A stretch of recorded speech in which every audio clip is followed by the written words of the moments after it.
Hello दोस्तों, नमस्कार। स्वागत है आप सभी का आपके अपने यूट्यूब चैनल जट विद गौतम सर पर। तो कैसे हैं आप सभी लोग? आशा करूँगा ठीक ठाक होंगे, अच्छे होंगे। तो हमारी जो क्लास चल रही थी जियोग्राफी की, जियोग्राफी में मैंने आपको कल जो है दो ग्रहों के बारे में बताया था। उन ग्रहों के बाद में हम जो आज पढ़ेंगे, आज अन्य दो ग्रहों के बारे में बात करेंगे। क्योंकि ग्रहों का जो अपना खुद का कहीं ना कहीं इन्वायरमेंट है और उसको हमें देखना पड़ता है, और उस इन्वायरमेंट के साथ में हमें कई सारी चीज़ें देखनी पड़ती हैं। उनकी विशेषताएं क्या हैं, उनका अपना अ, मतलब सूर्य के चारों ओर घूमने का समय काल क्या है, उनका अपने खुद के ध्रुव पर घूमने का, अक्ष पर घूमने का मतलब समय काल क्या है, और उनकी अलग विशेषताएं अन्य ग्रहों की अपेक्षा कौन कौन सी हैं। तो इन सब के बारे में जानकारी हमें चाहिए, और यहीं से क्वेश्चन भी उठाए जाते हैं किसी भी एग्जाम में। तो आज हम बात करने वाले हैं सबसे बड़े दो ग्रहों के बारे में। सबसे बड़ा ग्रह आपको सबसे पहले बताऊंगा कि बृहस्पति के बारे में बात करेंगे हम, और उसके बाद में बात करेंगे हम उससे छोटा ग्रह मतलब सौर मंडल का दूसरा छोटा ग्रह शनि के बारे में बात करेंगे। क्योंकि सबसे पहले बृहस्पति जो है, बृहस्पति का आकार में भी बहुत बड़ा है, और उसके साथ ही साथ बृहस्पति अपना जो अपने अक्ष पर जो चक्कर लगाता है, सबसे तीव्र गति से चक्कर लगाता है। तो इसकी प्रमुख विशेषताओं को हमें जानना जरूरी है, और इसके पास कई सारे उपग्रह भी हैं। मैंने आपको उपग्रह का जो वीडियो है, शॉर्टकट वीडियो बताया था, तो उसमें भी कई सारे जो सभी उपग्रहों के बारे में उनको बता दिया था कि किसके पास कितने उपग्रह हैं। आज मैं बात करने वाला हूँ आपसे कि सबसे पहले बात करेंगे बृहस्पति ग्रह के बारे में, और हमारी ज्योग्राफी की जो क्लास चल रही है इसी के क्रम में आप लोग जोड़ते रहेंगे इसको। तो आज हम बात करने वाले हैं, सबसे पहले बात करेंगे कि बृहस्पति ग्रह,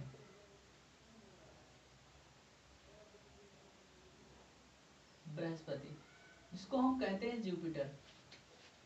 आप हिंदी में लिख लीजिए या इंग्लिश में लिख लीजिए, जुपिटर पर। तो इस पर हम आज चर्चा करने वाले हैं। तो मैं बात करूं बृहस्पति की। बृहस्पति सौर मंडल का सबसे बड़ा ग्रह है। एक बात तो ये है आपको, संपूर्ण सौर मंडल का सबसे बड़ा ग्रह कौन सा है? सौर मंडल का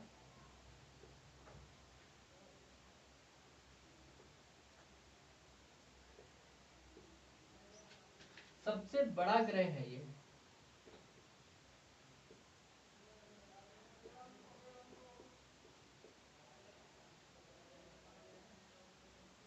कौन?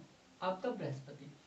तो बृहस्पति संपूर्ण सौर मंडल का सबसे बड़ा ग्रह है, लेकिन इसके साथ ही साथ इतना बड़ा है ये, इतना बड़ा ग्रह है कि जो बृहस्पति है आपका, बृहस्पति अकेला हुआ, और अन्य सौर मंडल के ये केवल जुपिटर है, और अन्य सौर मंडल के जितने भी 7 ग्रह हैं आपके,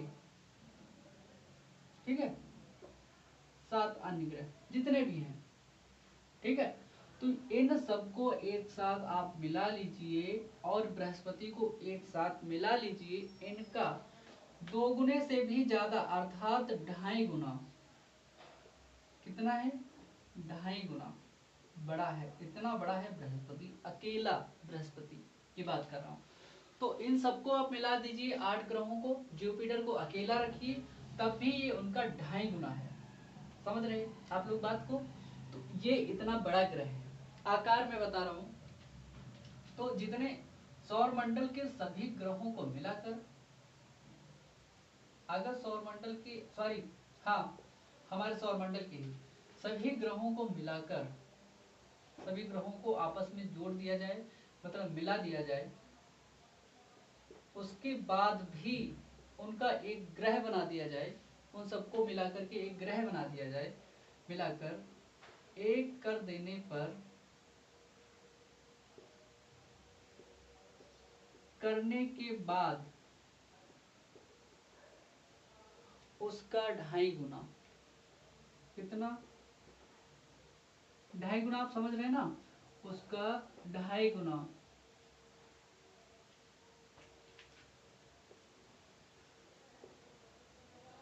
कितना? 2.5 गुना। कितना है?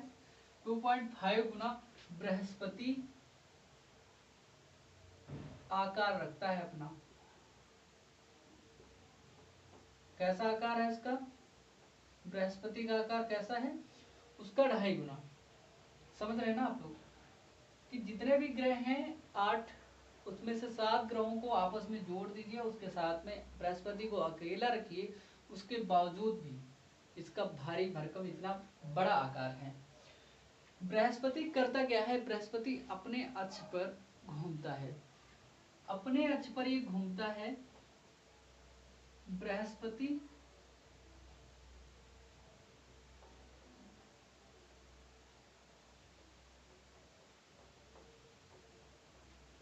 अपने अक्ष पर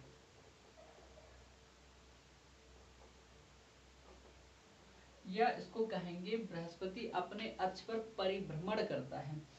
तो क्या करता है? अपने अक्ष पर मात्र 9 घंटे 56 मिनट में, सॉरी 54 नहीं 56 मिनट में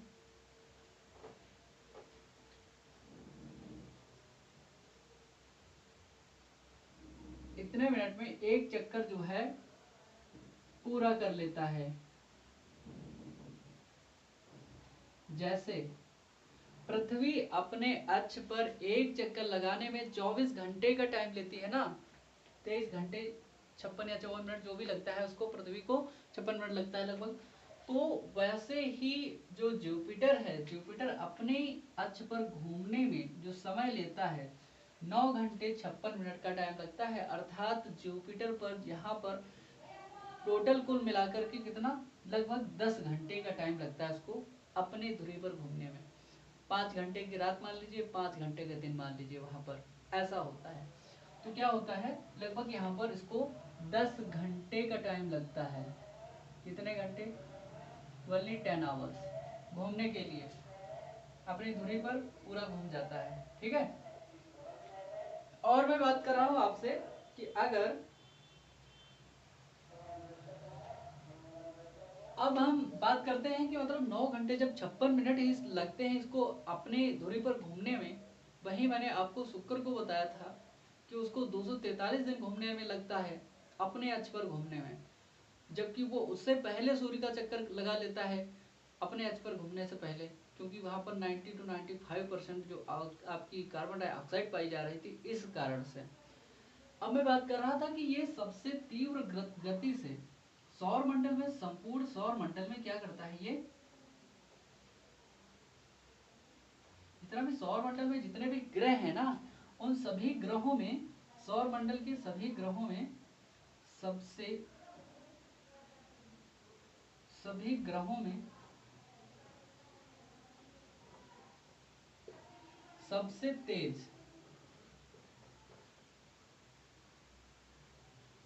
तेज घूर्णन करता है। जितने भी आपके 7 ग्रह हैं, अन्य 7 ग्रहों की अपेक्षा जो बृहस्पति होता है सबसे तेज अपने अक्ष पर घूर्णन करता है, सबसे तेज। ठीक है। अब मैं बात कर रहा था आपसे बृहस्पति की।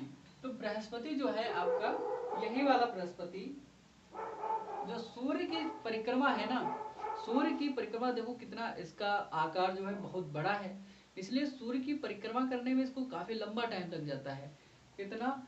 ये जो सूर्य की परिक्रमा कर रहा है यहाँ पर, सूर्य का चक्कर एक पूरा करने में इसको, सूर्य का चक्कर लगाने में, सूर्य का एक चक्कर, सूर्य का एक चक्कर लगाने में या सूर्य की परिक्रमा करने में, चक्कर लगाने में इसको टाइम जो है कितना लगता है, 12 वर्ष का समय लग जाता है इसको।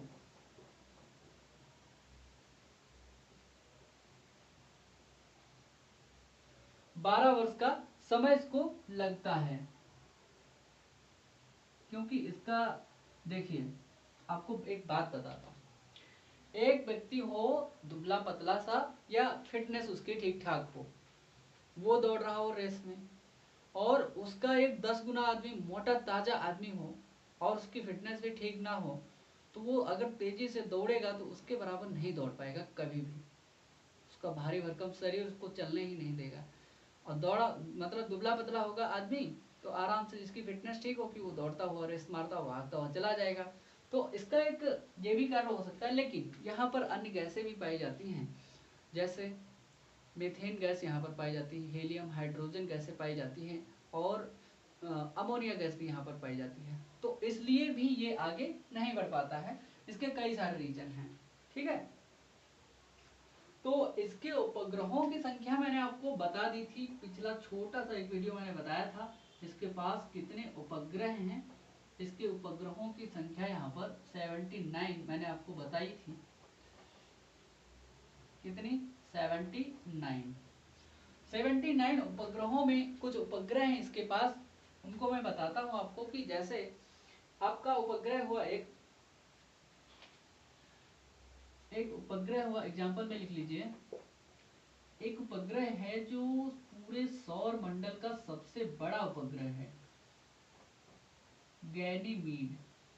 ये संपूर्ण सौर मंडल का सबसे बड़ा उपग्रह है, ठीक है। सबसे बड़ा संपूर्ण सौर मंडल का है, ठीक है। तो ये संपूर्ण सौर मंडल का सबसे बड़ा उपग्रह है, क्योंकि इसके साथ में और उपग्रह जुड़े हुए हैं। जैसे कि इसका एक यूरोपा नाम का उपग्रह है, ये भी किसका है?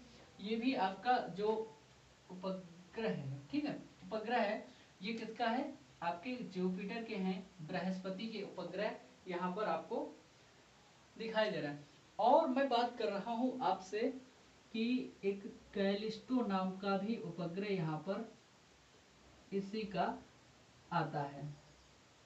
देखिए ये उपग्रह जो हैं ये एग्जाम में पूछे गए हैं, वही उपग्रह यहाँ पर रखे गए हैं, वही उपग्रह हैं यहाँ पर। निम्नलिखित में से गैनीमीड, यूरोपा, कैलिस्टो किस ग्रह के उपग्रह हैं या किस ग्रह की चंद्रमा है? जैसे कि चंद्रमा पृथ्वी का उपग्रह है, वैसे ही जुपिटर के, बृहस्पति के ये सभी चंद्रमाएं हैं।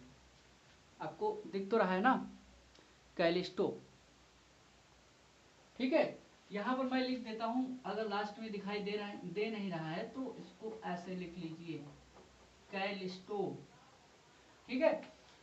तो अब मैं बात करता हूं कि रिवीजन करवा देता हूं, संपूर्ण सौर मंडल का सबसे बड़ा ग्रह कौन सा है? आपका है जुपिटर, ठीक है। और उसके बाद में सभी ग्रहों को मिला करके उनका 2.5 गुना करने के बाद बृहस्पति फिर भी 2.5 गुना मतलब उनका 2.5 गुना करने के बराबर है बृहस्पति। और बृहस्पति जो अपने अक्ष पर घूमता है ना, इतनी स्पीड में घूमता है, इतनी स्पीड में घूमता है, तो लोगों के आसपास के लोगों के हवाएं जो है तारतम्य नहीं बना पाती उनकी, इतनी स्पीड से घूमता। मतलब 9 घंटा, मतलब 10 घंटे में पूरा अपने ऊपर घूम जाता है, इतनी तेज तीव्र गति से। सौर मंडल के सभी ग्रहों में सबसे तीव्र घूर्णन जो है किसका है? इसी का है, बृहस्पति का। सूर्य का एक चक्कर लगाने में पृथ्वी के 12 वर्षों के बराबर इसको टाइम लगता है, 12 वर्षों के बराबर, मतलब 365 गुणे 12, ठीक है। 79 इसके पास उपग्रह हैं, अर्थात इनको चंद्रमा भी कहा जा सकता है। यूरोपा और कैलिस्टो जैसे इसके बड़े उपग्रह हैं। लेकिन गैनीमीड एक उपग्रह है जुपिटर का, जो कि सबसे बड़ा, सौर मंडल का सबसे बड़ा उपग्रह है, गैनीमीड। ये क्वेश्चन आ चुका है, ये भी पूछा जा चुका है। और मैं बात कर रहा था, देखिए इसके खोज के बारे में बात कर लेते हैं। इसकी जो खोज है, तो इसकी खोज गैलीलियो ने करी थी। किसकी? जुपिटर की खोज, जुपिटर की खोज जो है आपके, बृहस्पति की खोज गैलीलियो, नाम तो सुना ही होगा, गैलीलियो ने करी थी। तो इसकी खोज जो है गैलीलियो ने की थी, ठीक। तो देखिए बात यह है कि बृहस्पति को खोजना तो ठीक है, अच्छी बात है, लेकिन ये जो उपग्रह है ना, इसके पास सॉरी जो ये ग्रह है इसके पास उपग्रहों की संख्या काफी भारी भरकम है। शनि के बाद शनि के पास में 82 उपग्रह हैं, और जो जुपिटर है शनि के बाद सबसे ज्यादा उपग्रह रखता है।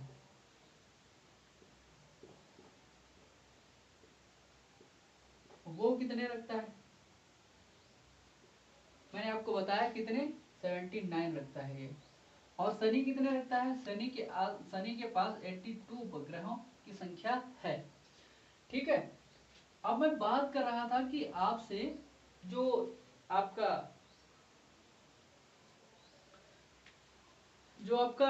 जुपिटर है, जुपिटर जो है अपने जो अक्ष पर, या इसका जो पलायन वेग है, सॉरी सूर्य का जो चक्कर लगा रहा है, इसका पलायन वेग जो जानते हो ना, उसका पलायन वेग मतलब सूर्य का चक्कर लगाता है, ये सबसे तेज गति से लगाता है, सबसे तेज गति से। भारी भरकम तो है, लेकिन इसकी जो डिस्टेंस है वो भी दूरी की है। तो 59 किलोमीटर प्रति सेकंड ये क्या करता है, सूर्य का चक्कर लगाता है 59 किलोमीटर प्रति सेकंड की दर से। और ये 59 किलोमीटर प्रति सेकंड सौर मंडल के जितने ग्रह हैं उनमें सबसे तेज है। समझ गए ना आप लोग? 59 किलोमीटर प्रति सेकंड की दर से इसका जो पलायन वेग है, इसका पलायन वेग सबसे तेज है। क्या है? इसका जो पलायन वेग है सबसे तेज है।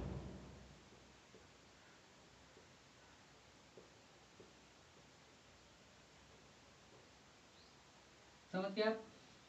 इसका जो पलायन वेग है 59 किलोमीटर 1 सेकंड में जाता है, इतनी तीव्र गति से ये मूव करता है, भागता है। देखिए इसका आकार जो है बहुत बड़ा है, इसका आकार बहुत बड़ा है, बृहस्पति का आकार जो है बहुत बड़ा है। इसके बड़े आकार के कारण इसको क्या कहते हैं? भारी आकार के कारण, भारी आकार के कारण, भारी आकार के कारण इसको क्या कहते हैं? सदृश ग्रह भी कहते हैं, सदृश ग्रह कहते हैं, भारी आकार के कारण। ठीक है, इसका आकार जो है भारी आकार है, बहुत बड़ा। और इसका इंपॉर्टेंट पॉइंट ये भी होगा कि जो ये ग्रह है ना जुपिटर, इसको मास्टर ऑफ गॉड की उपाधि भी इसीलिए दी जाती है। इसे चाहे आप हिंदी में लिख लीजिए चाहे इंग्लिश में लिख लीजिए, मास्टर ऑफ गॉड,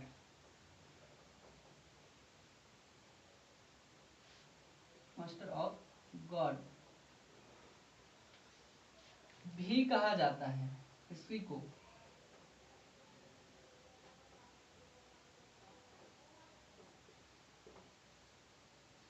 इसको क्या कहते हैं? मास्टर ऑफ गॉड नाम दिया जाता है। इसे ही कहते हैं सदृश ग्रह, इसी को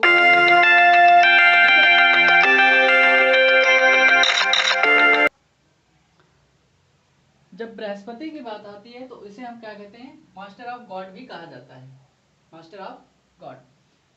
जब मैं बात करता हूँ बृहस्पति की, तो ये जो बृहस्पति है ना, इसके पास स्वयं की ऊर्जा होती है, रेडियो ऊर्जा, इसलिए इसको, इसके अंदर ग्रह और तारे दोनों की यहाँ पर जो क्या कहते हैं विशेषताएं होती है। यहाँ पर किसमें? बृहस्पति में क्या होता है, इसमें स्वयं की रेडियो ऊर्जा पाई जाती है, स्वयं की रेडियो ऊर्जा।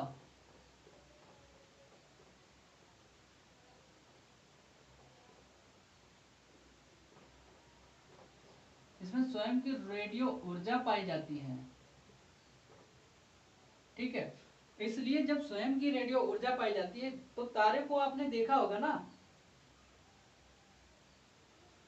तारों को आपने तो देखा ही होगा ना, तारों को आपने देखा होगा, तारों में क्या होता है, स्वयं की जो ऊर्जा होती है उस उनके अंदर, जैसे सूर्य एक तारा है, तारे में, सूर्य में क्या पाया जाता है, सूर्य में पाया जाता है उसकी जो हाइड्रोजन और हीलियम गैसें होती हैं उनमें आपस में संलयन होता है, नाभिकीय संलयन की प्रक्रिया होती है, उसके द्वारा सूर्य को ऊर्जा मिलती है, प्रकाश उसी से प्राप्त होता है। ठीक उसी प्रकार इसमें भी कौन कौन सी गैसें पाई जाती हैं, रेडियो ऊर्जा पाई जाती है, इसके साथ ही तथा यहाँ पर और क्या पाया जाता है, हाइड्रोजन, शॉर्ट फॉर्म हम लिखते हैं, आप लोग हाइड्रोजन और हीलियम हम सब बोल रहे हैं, शॉर्ट फॉर्म लिख दे रहे हैं और आप लोग लिख लीजिए अगर चाहें तो, हाइड्रोजन, आपकी हीलियम, मीथेन गैस यहाँ पर पाई जाती है और आपकी NH3 जिसको अमोनिया कहते हैं, ये गैसें पाई जाती हैं। इन गैसों की अवेलेबिलिटी, उपलब्धता के कारण ही इसमें जो ऊर्जा बनती है, रेडियो ऊर्जा, वो पाई जाती है। गैसें भी पाई जाती हैं,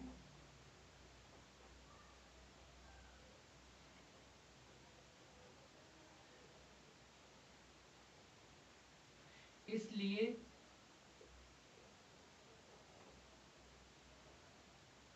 इसमें क्या होता है, ग्रह और तारा, ग्रह और तारा या तारा और ग्रह दोनों की जो विशेषताएं होती हैं पाई जाती हैं। इसमें तारा और ग्रह दोनों की विशेषताएं पाई जाती हैं।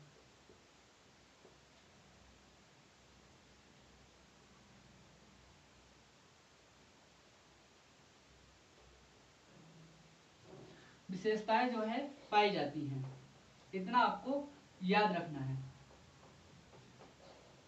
देखिए विशेषताएं पाए जाने का कारण क्या है, विशेषताएं पाए जाने का कारण इसमें हाइड्रोजन, हीलियम और जो मीथेन गैस इसमें पाई जा रही है, ठीक है, अमोनिया गैस इसमें पाई जा रही है, इन सब के द्वारा ही इसमें भी कहीं न कहीं संलयन की प्रक्रिया होती होगी, नाभिकीय संलयन की प्रक्रिया, उसके द्वारा इसमें ऊर्जा बनती है और ऊर्जा बनने के बाद में इसके पास स्वयं की रेडियो ऊर्जा इकट्ठा हो जाती है और वो रेडियो ऊर्जा इसको स्वयं को ऊर्जा देती है।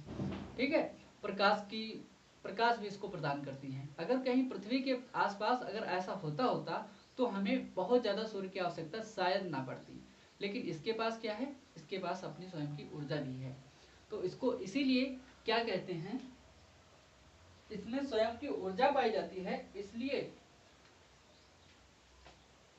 अब मैं थोड़ा सा इसको मिटा दूं। देखिए इसकी जो खोज है गैलीलियो ने की थी, ये आपको पता चल गया। और शनि के उपग्रह इसके पास, शनि के पास उपग्रह पाए जाते हैं 82 और इसके पास 79 अर्थात 79 उपग्रह पाए जाते हैं। दूसरे सबसे ज्यादा सौरमंडल में दूसरे सबसे ज्यादा उपग्रह किसके हैं, बृहस्पति के हैं। इसका पलायन वेग 59 किलोमीटर प्रति सेकेंड, मतलब जो सूर्य का चक्कर लगा रहा है 59 किलोमीटर प्रति सेकेंड के हिसाब से चक्कर लगा रहा है, कौन, बृहस्पति, सूर्य का चक्कर जो लगा रहा है, तो इसलिए सबसे तेज है ये। भारी आकार के कारण इसको सदृश ग्रह भी कहा जाता है और इसे मास्टर ऑफ गॉड की भी उपाधि दी जाती है, मतलब उपाधि नहीं दी जाती है, इसको कहा भी जाता है, इसको मास्टर ऑफ गॉड भी कहा जाता है। और मैं बात कर रहा था इसमें स्वयं की ऊर्जा होती है, स्वयं की ऊर्जा पाए जाने के कारण इसमें स्वयं की ऊर्जा क्यों पाई जाती है, क्योंकि इसमें हाइड्रोजन, हीलियम और मीथेन, अमोनिया जैसी गैसें इसमें पाई जाती हैं, इसलिए यहाँ पर इसमें क्या होता है, स्वयं की रेडियो ऊर्जा बनती है और स्वयं में ये जो है प्रकाशमान होता है, और इसलिए इसको क्या कहते हैं, इसमें स्वयं की ऊर्जा पाई जाती है और इसमें गैसों के द्वारा स्वयं की ऊर्जा, जो रेडियो ऊर्जा होती है, प्राप्त होती है, इसलिए इसको क्या कहते हैं हम, इसको जुपिटर को, इसलिए इसे लघु सौर मंडल की उपमा दी जाती है। किसको, जुपिटर को लघु सौर मंडल की उपमा दी जाती है। समझ पा रहे हैं आप लोग? क्योंकि इसके पास जो ऊर्जा है स्वयं की ऊर्जा आ रही है, इसीलिए इसको क्या कहते हैं हम लोग, लघु सौरमंडल भी कह देते हैं। क्योंकि बृहस्पति इतना आकार में भारी ग्रह और उपग्रह दोनों की जो विशेषताएं हैं उनको भी रखता है। अब मैं बात करता हूं एक सैटेलाइट की। सैटेलाइट की बात करूं तो एक सैटेलाइट भेजा जाता है अमेरिका के द्वारा, जूनो मिशन भेजा जाता है। जूनो मिशन बृहस्पति के अध्ययन के लिए वर्ष 2011 में। तो जूनो मिशन भेजा जाता है अमेरिका के द्वारा, यूएसए के द्वारा, यूएसए के द्वारा वर्ष 2011 में। कब? वर्ष 2011 में जूनो मिशन भेजा जाता है बृहस्पति पर। जूनो मिशन बृहस्पति पर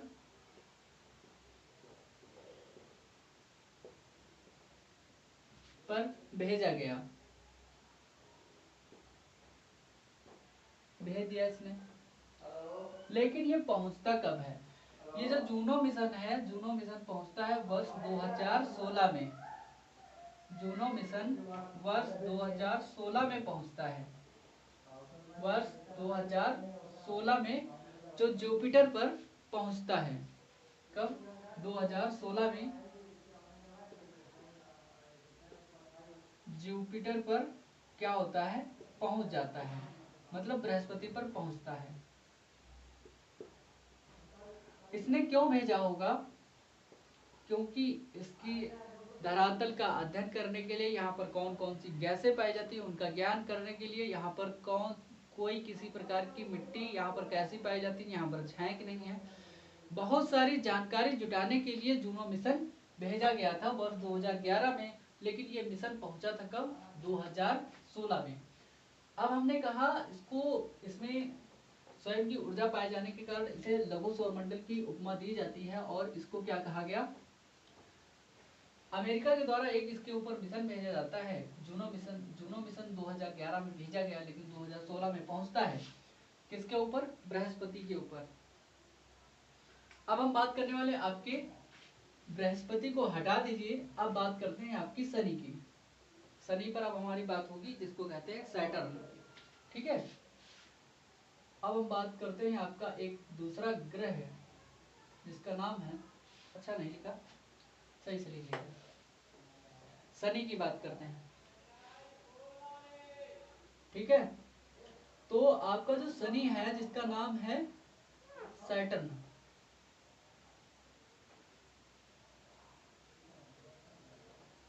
ठीक। तो शनि पर अब हम बात करते हैं। शनि ग्रह, शनि की एक विशेषता है अपनी खुद की, इसको हम लोग क्या कहते हैं? शनि को हम लोग काला या डार्क ग्रह कहते हैं। काला ग्रह या डार्क ग्रह इसको हम कहते हैं, डार्क ग्रह कहते हैं। क्यों? यहां पर जो है आपका काला ग्रह इसलिए कहा जाता है इसको, क्योंकि जो शनि है ना, शनि जहां पर जैसे है, ये शनि का जो आकार है, इसके चारों ओर जो पाए जाते हैं संकेंद्री वलय पाए जाते हैं चारों ओर।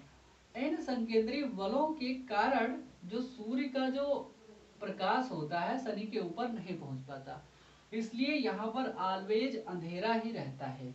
तो अंधेरे के कारण जो सैटर्न है ये प्रकाशवान नहीं हो पाता।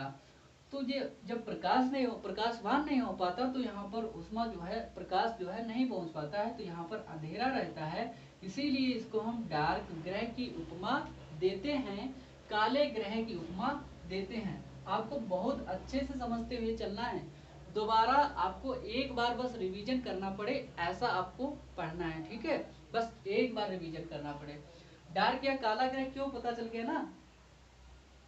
क्योंकि यहाँ पर संकेंद्रीय वलय पाए जाते हैं। यहाँ पर संकेंद्रीय वलय, संकेंद्रीय वलय पाए जाते हैं। ठीक है, जब संकेंद्रीय वलय पाए जाएंगे तो जो सूर्य की जो प्रकाश है वहां तक पहुंच ही नहीं पाएगा। जब सूर्य का प्रकाश नहीं पहुंच पाएगा तो कोई भी ग्रह जो सूर्य से ऊर्जा प्राप्त करेगा, उष्मा प्राप्त करेगा, प्रकाश प्राप्त करेगा, वो पहुंच ही नहीं पाएगा वहां तक। जब तो फिर वहां पर तो अंधेरा ही रहेगा। अगर हम यहाँ पर बंद कर लें तो उसके पीछे आप देख नहीं पाएंगे, क्योंकि यहाँ पर अंधेरा हो जाता है। तो यहाँ पर अंधेरा हो जाएगा तो इसको क्या कहेंगे, डार्क फेज या डार्क अवस्था या डार्क, इसको ग्रह बना देते हैं तो डार्क ग्रह इसका नाम रख दिया जाता है। ठीक है, एक बात और है, जो शनि है ना आपका, शनि आकार में, शनि का जो आकार में है ना, शनि जो ग्रह है आकार में सबसे बड़ा ग्रह है, सॉरी दूसरा सबसे बड़ा ग्रह है। सबसे बड़ा तो जुपिटर है, दूसरा सबसे बड़ा ग्रह है शनि। पृथ्वी से भी बड़ा, मंगल, शुक्र, इन सबसे बड़ा दूसरा सबसे बड़ा ग्रह है। अरुण वर्ष सबसे बड़ा है। और बात करता हूं, शनि सूर्य से, शनि जो है सूर्य से 6 पोजीशन पर है, जो सबसे दूर 6th नंबर पे। 8 ग्रह हैं, 6वें नंबर का सबसे दूर ग्रह है। 6 नंबर का ऐसे लिख लीजिए आप, सबसे दूर ग्रह है 6 पोजीशन पर। इसके बाद में 2 ही ग्रह बचते हैं, अरुण और वरुण। ठीक है, ये बात आपको समझ में आ गई। तीसरी बात आप नोट करिए यहीं पर, शनि जो है, शनि के पास उपग्रहों की संख्या सबसे ज्यादा है। कितनी है? शनि के पास सौर मंडल के सर्वाधिक उपग्रह हैं। सौर मंडल के सर्वाधिक उपग्रह हैं किसके पास? शनि के पास।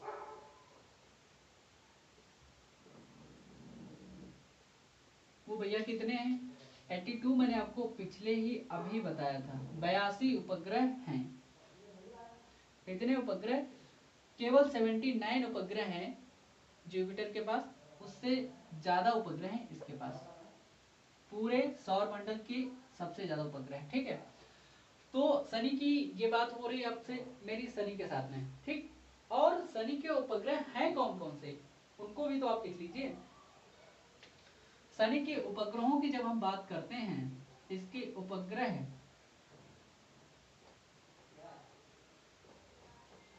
इसके उपग्रहों में एक आता है टाइटन। टाइटन जो होता है, टाइटन की जो विशेषता होती है, टाइटन पूरे सौर मंडल का दूसरा सबसे बड़ा उपग्रह है। सेकंड सबसे बड़ा उपग्रह है। कौन सा? टाइटन सेकंड सबसे बड़ा उपग्रह है। ठीक है, इसी के साथ में इसका एक और उपग्रह है पेडोरा नाम का। इसी के साथ में एक रिया नाम का उपग्रह है, ये भी शनि का है। तो क्वेश्चन कैसे पूछा जाएगा? निम्नलिखित में से टाइटन, पेडोरा, रिया किसके उपग्रह हैं? तो आपको बताना है किसके हैं? शनि के उपग्रह हैं। शनि की और विशेषताओं में मैं बात करूंगा अभी, तब तक के लिए देखते हैं कि इसको क्या कहते हैं, काला ग्रह या डार्क ग्रह इसको कहते हैं। यहाँ पर संकेंद्रीय वलय पाए जाने के कारण इसको क्या कहते हैं? काला ग्रह कहते हैं। शनि के जो आकार है, दूसरा सबसे बड़ा, सौरमंडल का दूसरा सबसे बड़ा ग्रह है, शनि को कहते हैं। और शनि जो सूर्य से दूर है, दूरी के क्रम में 6वें नंबर पर है, सबसे दूर। और शनि के सौरमंडल के सर्वाधिक उपग्रह पाए जाते हैं। शनि के पास में कितने हैं? 82 उपग्रह। इन उपग्रहों में कुछ एग्जाम्पल हैं, टाइटन, रिया जो कि टाइटन हुआ करता है, एक पेडोरा भी है जो कि टाइटन है। टाइटन शनि का सौर मंडल का जो दूसरा सबसे बड़ा उपग्रह है। जिसका नाम है टाइटन।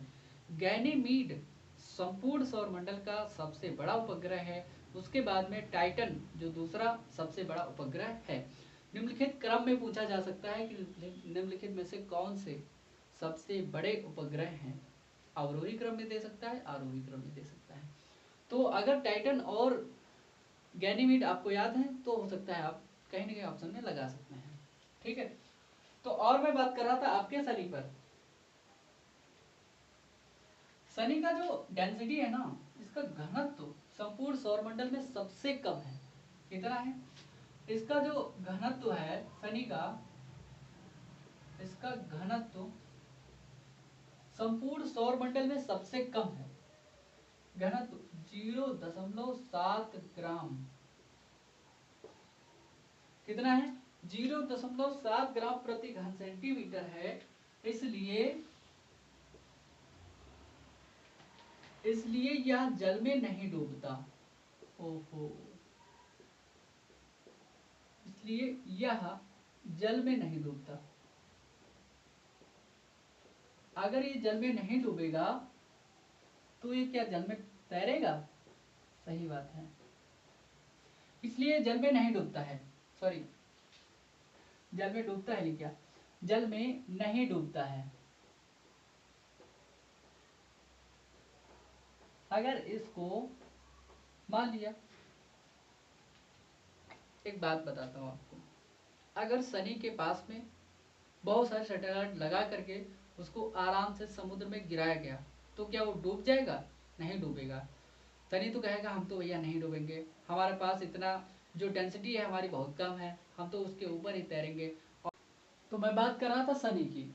तो अगर शनि को जबरदस्ती लाया जाए, कहाँ पर लाया जाए जबरदस्ती? समुद्र में। अगर शनि को जबरदस्ती समुद्र में बुलाया जाए कि आओ भैया आराम से इसमें आराम से राज करो, आके समुद्र पर राज होगा आपका, तो समुद्र के नीचे नहीं जाएगा वो समुद्र के ऊपर ही टहलेगा, मस्त आराम से मजे करेगा। तो शनि जो है डूबेगा ही नहीं। लेकिन पृथ्वी भी नहीं डूबी है। लेकिन पृथ्वी के ना डूबने के अन्य कारण हैं। लेकिन शनि का जो इतना डेंसिटी घनत्व ही नहीं उतना है। पृथ्वी का तो 5.7 के आसपास घनत्व है डेंसिटी, अगर देखा जाए तो कहीं कहीं पर 13+ है। लेकिन शनि का जो डेंसिटी है 0.7 ग्राम प्रति घन सेंटीमीटर है। अगर आप उसको गिलास, छोटा सा गिलास में होता तो उसको आप रखते तो वो तैर लेता। अगर शनि को किसी मतलब कहाँ पे तैराया जाए, अगर किसी को शनि छोटा सा होता, ज़्यादा बड़ा नहीं होता, शनि को अगर किसी तालाब में तैराते डाल के तो उस पर बैठ के नौकायन का मजा ले सकते थे आप लोग हैं। अगर समुद्र में डालते तो उसको नाव बना लेते, मजा आ जाता शनि को है। तो ऐसा नहीं है कि मतलब शनि जो है डूबेगा नहीं। फिलहाल गैसों का गोला है, तो गैसों का गोला वो तो खत्म हो जाएगा ना। फिर गैसों पर थोड़ी ना आप बैठ सकते हैं कि बैठ जाओगे, तो गैसों पर आप नहीं बैठ सकते। गैसों का गोला है शनि ग्रह, जो है गैसों का गोला भी है। तो यहाँ पर गैसें भी पाई जाती हैं। एक बात और मैं आपको बताना भूल ही गया। देखिए एक चीज मैं आपको बता दूं, शनि के जितने भी उपग्रह हैं ना, यहाँ पर गोल्डीलॉक्स क्षेत्र पाया जाता है। गोल्डीलॉक्स क्षेत्र मैंने आपको बताया था, गोल्डीलॉक्स जोन आपको बताया था ना, जहाँ पर वास योग्य स्थान हो, जहाँ पर पानी हो, पर्यावरण हो, वायुमंडल हो, ठीक ठाक सा रहने योग्य स्थान हो, उसको हम कहते हैं वास योग्य स्थान। तो यहाँ पर गोल्डीलॉक्स जोन पाए जाते हैं, जहाँ पर शनि के उपग्रह हैं वहाँ पर। ठीक है, इनके उपग्रहों पर 2-3 जो उपग्रह मैंने आपको बताए हैं, टाइटन पर, रिया पर, पेडोरा पर, इन सब पर रहने योग्य स्थान पाया जाता है। ठीक है, तो अब हम बात कर रहे थे आपसे कि अगर शनि को जल में डुबोया जाए तो डूबेगा? नहीं डूबेगा, क्योंकि इसका घनत्व तो इतना कम है, इसलिए नहीं डूबेगा। मैं आपसे बात कर रहा था कि शनि जो है, शनि के अंदर एक प्रक्रिया होती है। शनि में मैंने जो बताया आपको कि वलय पाए जाते हैं ना, शनि के बाहरी क्षेत्र पर जो वलय पाए जा रहे हैं ना, ये वलय पाए जा रहे हैं, इन वलयों को लगभग 14.7 वर्षों के बाद, इसलिए इसको हम 14 से 15 वर्ष कह देते हैं, 14 से 15 वर्षों के अंतर पर ये जो है लगभग कभी कभी ये गायब से, ये समाप्त से प्रतीत होने लगते हैं। ये प्रक्रिया कहलाती है रिंग क्रॉसिंग। रिंग क्रॉसिंग की प्रक्रिया समझ में नहीं है क्या? देखो समझो, शनि के आसपास, ये शनि है, इसके पास वलय पाए जा रहे हैं जिससे सूर्य का प्रकाश जो है इसके अंदर नहीं पहुंच पा रहा है। ये जो वलय होते हैं शनि के 15 वर्षों पर, 14 से 15 वर्षों पर अचानक से कभी कभी गायब दिखाई देते हैं। ये नहीं रहते हैं, शनि केवल बचता है ऐसे, सटर्न बचता है बस ऐसे ही। तो ये जब गायब हुए दिखाई देते हैं तो इस प्रक्रिया, जो जिस प्रक्रिया के कारण ये गायब हुए होते हैं, इस प्रक्रिया को हम कहते हैं रिंग क्रॉसिंग की प्रक्रिया के द्वारा ये गायब होते हैं। जब ये नहीं दिखाई देता तब तो ये क्या कहलाती है प्रक्रिया? रिंग क्रॉसिंग कहलाती है। ठीक है, तो इसी को हम आपको समझाना चाह रहे हैं कि जब 14 से 15 वर्षों के बीच अंतराल पर, 14 से 15 वर्षों के अंतराल पर जो शनि के वलय हैं, 14 से 15 वर्षों के अंतराल पर जो शनि के वलय हैं, शनि के वलय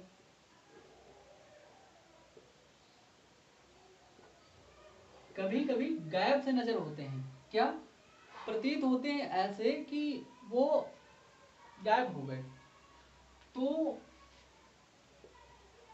गायब से प्रतीत होते हैं या समाप्त से प्रतीत होते हैं, दिखाई नहीं देते। मतलब कुल मिलाकर के बात ये है, कभी कभी गायब से प्रतीत होते हैं। और इस प्रक्रिया को क्या हम कहते हैं?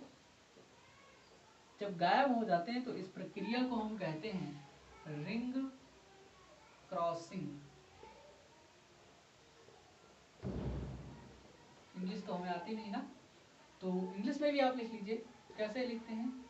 आपका जो रिंग क्रॉसिंग हो जाएगा, ऐसे आप लोग लिख लीजिए। रिंग क्रॉसिंग कहते हैं इस प्रक्रिया को, जो इसके वलय जो कभी कभी गायब से नजर आते हैं 15 वर्षों के आसपास, तो इसको क्या कहते हैं? रिंग क्रॉसिंग की प्रक्रिया, इसको हम लोग कह देते हैं। ठीक है, बात इतनी आपको समझ में आ गई होगी कि रिंग क्रॉसिंग की प्रक्रिया क्या है शनि के ऊपर। अब मैं बात कर रहा था आपसे बृहस्पति की, तो बृहस्पति पर 4 गैसें मैंने आपको बताई थी। कौन कौन सी गैसें थी वो? देखो, एक तो थी आपकी हाइड्रोजन, हीलियम और अमोनिया, उसके साथ साथ में मेथेन गैस वहां पर थी। लेकिन जो आपका शनि है, शनि के पास भी ये चारों गैसें पाई जाती हैं, इनकी उपलब्धता शनि के पास भी है। तो शनि के वायुमंडल में भी ये चारों गैसें पाई जाती हैं। वायुमंडल में कौन सी? हाइड्रोजन, हीलियम, NH4 जिसको मेथेन कहते हो, और NH3 जिसको अमोनिया कहते हो, ये गैसें शनि के वायुमंडल में भी पाई जाती हैं। शनि के वायुमंडल में ये चारों गैसें पाई जाती हैं। ठीक, ये चारों गैसें शनि के वायुमंडल में भी पाई जाती हैं। आपको मैंने जुपिटर के बारे में भी बताया था, वहां पर भी ये गैसें पाई जाती थी। और ये चारों गैसें पाई जाती हैं, इसलिए इसको क्या कहते हैं? इस कारण से इसे क्या कहते हैं हम? गैसों का गोला, गैसों का गोला नाम देते हैं। छोटका सा गोला नहीं है, ये बड़ा गोला है। गैसों का गोला कहते हैं इसको। क्या कहते हैं? गैसों का गोला शनि को हम लोग कह देते हैं। तो इसलिए इसको गैसों का गोला नाम दिया जाता है, क्योंकि यहाँ पर हाइड्रोजन, हीलियम और मेथेन तथा यहाँ पर अमोनिया जैसे गैस पाए जाते हैं। अब मैं बात कर रहा था आपसे अमोनिया गैस की। तो अमोनिया गैस क्या होती है?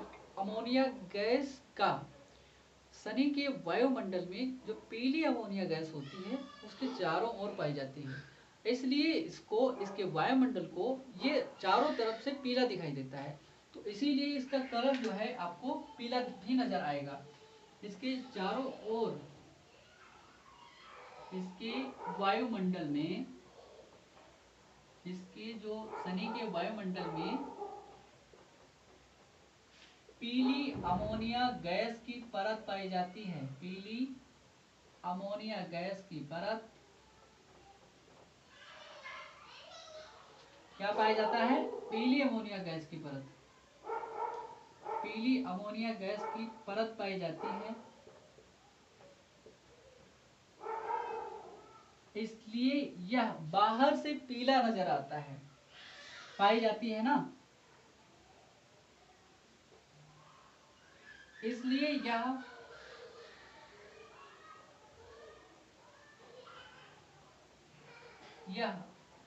पीले रंग का दिखाई देता है या पीला नजर आता है, पीले रंग का दिखाई देता है। समझ गए ना आप लोग कि ये पीला क्यों दिखाई देता है? अभी कुछ ग्रह आएंगे वो ग्रीन कलर के, आपको हरे रंग के दिखाई देंगे। पृथ्वी जो है नीले रंग का दिखाई देगा अंतरिक्ष से। तो आपको ये भी पता चल गया कि ये पीले रंग का दिखाई देता है ना। क्यों दिखाई दे रहा है? यहाँ पर पीली गैस अमोनिया पाई जा रही है, इसलिए इसकी परत पाई जाती है इसके वायुमंडल में, इसलिए ये किस रंग का नजर आ रहा है भैया? पीले रंग का नजर आ रहा है आपको। ठीक है, अब मैं बात कर रहा था आपसे, इसका घनत्व कितना है? 0.7 ग्राम प्रति घन सेंटीमीटर। ठीक है, एक घन सेंटीमीटर में 14 से 15 वर्षों पर इसके जो वलय होते हैं जो गायब हो जाते हैं। और इस प्रक्रिया को हम लोग क्या कहते हैं? इसके वलय गायब होने की प्रक्रिया क्या कहलाती है? ये कहलाती है रिंग क्रॉसिंग। और वायुमंडल में इसके भी पाई जाती हैं 4 गैसें। उन 4 गैसों के नाम कौन कौन से आपको याद रखना बहुत जरूरी है। तो वो गैसें हाइड्रोजन, हीलियम, मीथेन और अमोनिया। ठीक है, और इसलिए ये 4 गैसें यहाँ पर पाई जाती हैं, इसलिए इस ग्रह को गैसों का गोला नाम देते हैं। इसके वायुमंडल में जो परत पाई जाती है पीले अमोनिया गैस की परत पाई जाती है, इसलिए इसको हम क्या, ये बाहर से पीला ग्रह नजर आता है। जैसे कि पृथ्वी नीला ग्रह नजर आता है, वैसे ही शनि आपका पीला ग्रह नजर आता है। समझे आप लोग?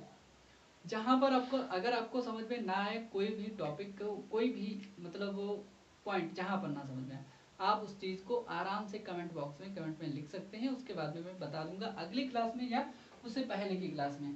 ठीक है, मैंने आपको शनि का घूर्णन काल बता दिया, नहीं बताया, लेकिन शनि का घूर्णन काल है, देखिए बृहस्पति का कितना है, जुपिटर का है आपका 9 घंटा 56 मिनट। ठीक, लेकिन शनि का जो घूर्णन काल है, शनि का घूर्णन काल है कितना है? शनि का घूर्णन काल है यहाँ पर 10 घंटे 40 मिनट। ये क्या करता है? अपने अक्ष पर 10 घंटे 40 मिनट में एक चक्कर पूरा कर लेता है। अगर यहां से चला, पूरा चक्कर लगाने में 10 घंटे 40 मिनट का इसको समय लगेगा। ठीक है, तो अब मैं बात कर रहा था कि सूर्य का चक्कर जो लगाता है, ये सूर्य का एक चक्कर लगाने में इसको कितना टाइम लगता है? अगर ये सूर्य का एक चक्कर लगाएगा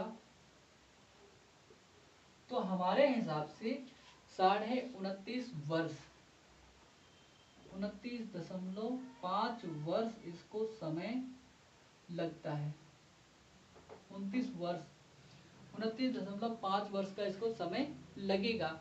या इतने सालों बाद सूर्य का एक चक्कर, अगर ये सूर्य है तो ये, अगर यहाँ पर शनि है तो ये घूम करके यहाँ पर 29.5 वर्षों में आ पाएगा। समझ गए आप? तो 29.5 वर्ष इसको लग जाते हैं लगभग एक चक्कर सूर्य का लगाने में। लेकिन एक और बात, इसके जो उपग्रह है, एक ही उपग्रह है फोबे नाम का। शनि का एक उपग्रह है फोबे नाम का, और अन्य उपग्रहों की बात नहीं कर रहा, फोबे नाम का एक उपग्रह है। वो क्या करता है? नाम है इसका फोबे, सही से लिखना, नाम है इसका फोबे। तो जो ये उपग्रह है फोबे नाम का उपग्रह, ये जो अन्य उपग्रह हैं जैसे ये परिक्रमा करते हैं अपने ग्रह की, अगर ये ईस्ट से वेस्ट कर रहे हैं, और ये जो फोबे है ये इनका ठीक उल्टा करता है। फोबे उपग्रह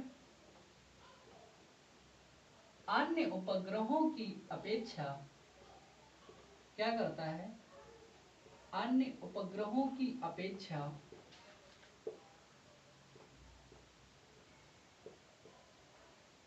माफ कीजिए, अन्य उपग्रहों की अपेक्षा इनका उल्टा चक्कर लगाता है। किसका? शनि का।